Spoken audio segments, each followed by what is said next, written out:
Assalamualaikum warahmatullahi wabarakatuh. Jumpa lagi dengan saya Adrio Rendiarsa dengan NIM 210512144006 dari Prodi Sistem Informasi Angkatan 2021 kelas B. Pada video kali ini saya akan membahas sebuah topik yang berjudul standarisasi jaringan komputer. Yang pertama, mengenai pengertian standarisasi jaringan. Standar jaringan atau biasa disebut juga dengan protokol jaringan adalah kumpulan aturan-aturan yang telah disepakati oleh beberapa industri jaringan dan disahkan oleh suatu organisasi standar.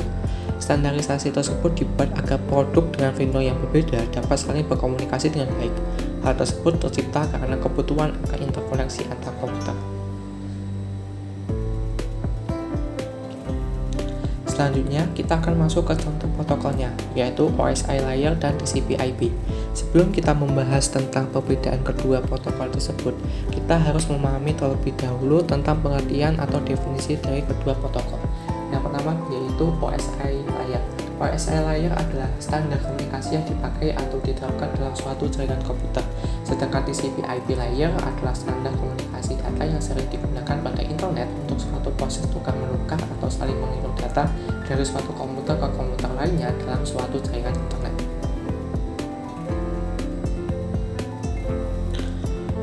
Selanjutnya kita akan membahas mengenai perbedaan OSI layer dan TCP/IP.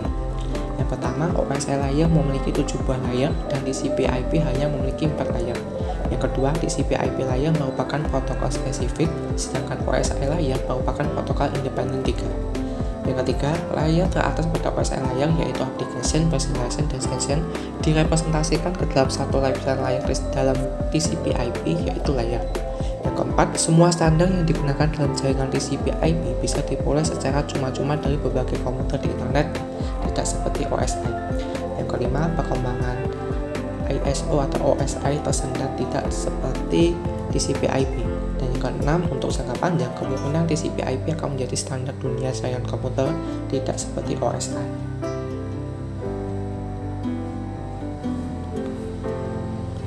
Selanjutnya kita akan membahas bagian-bagian per layer dari model OSI.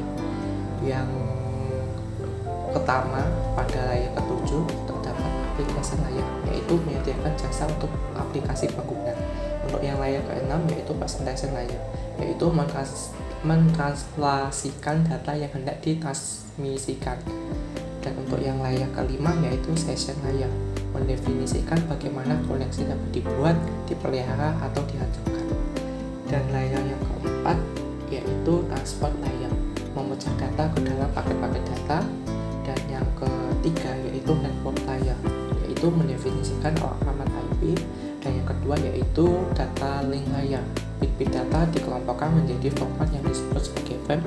Dan lapisan pertama yaitu physical layer, untuk mendefinisikan media transmisi jaringan, metode persinyalan, sinkronisasi bit, arsitektur jaringan, topologi jaringan, dan pengambilan.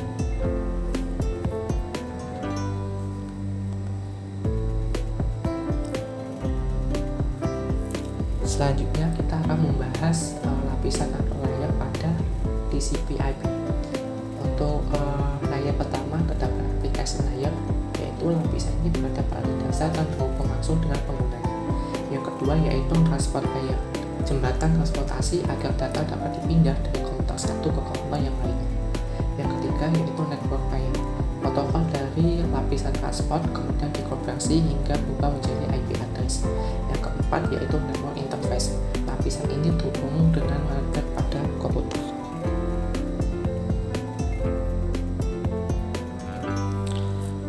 Pada jaringan internet terdapat dua jenis protokol yang umum digunakan, yaitu UDP dan TCP.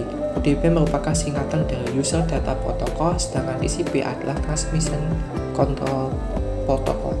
Untuk perbedaannya sendiri, menurut karakteristik kemampuan koneksi, bila menggunakan UDP dapat berkomunikasi antar komputer tanpa perlu adanya koneksi antar komputer yang menjadi host. Beda dengan TCP yang memungkinkan Anda untuk menghubungkan beberapa komputer untuk saling bertukar data. Dari segi karakteristik, UDP merupakan jenis protokol yang memiliki karakteristik connectionless atau tidak berbasis koneksi, sedangkan TCP adalah kebalikannya, yaitu berbasis koneksi.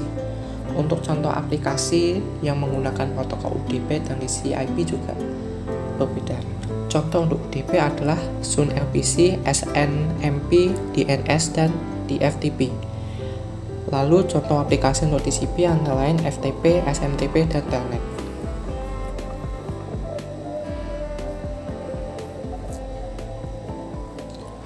Selanjutnya ialah tentang network protokol. Di sini untuk network protokol di baris pertama terdapat SLIP atau Serial Line Internet Protocol, merupakan protokol yang memungkinkan pemindahan data IP melalui saluran telepon.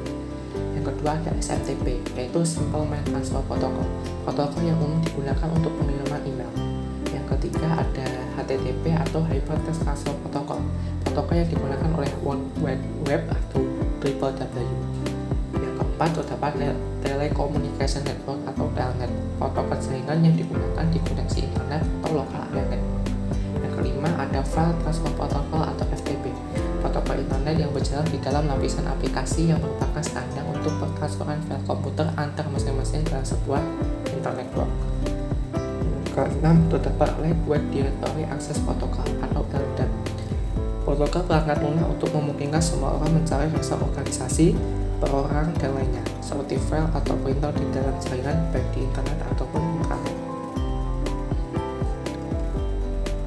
Selanjutnya terdapat Secure Socket Layer atau SSL, protokol jaringan yang paling banyak digunakan untuk enkripsi. Selanjutnya ada Post Office Protocol version 3 atau POP3, protokol yang digunakan untuk mengambil email dari email server. Selanjutnya ada Internet Message Access Protocol atau IMAP, yaitu protokol standar untuk mengakses atau mengambil email dari server.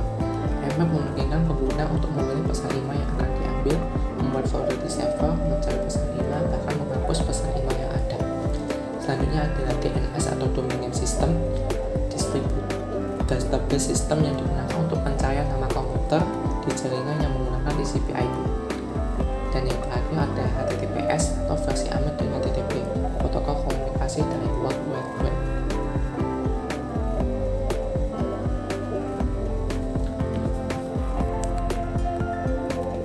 Selanjutnya dilihat dari penomorannya, port UDP dan TCP dibagi menjadi 3 jenis.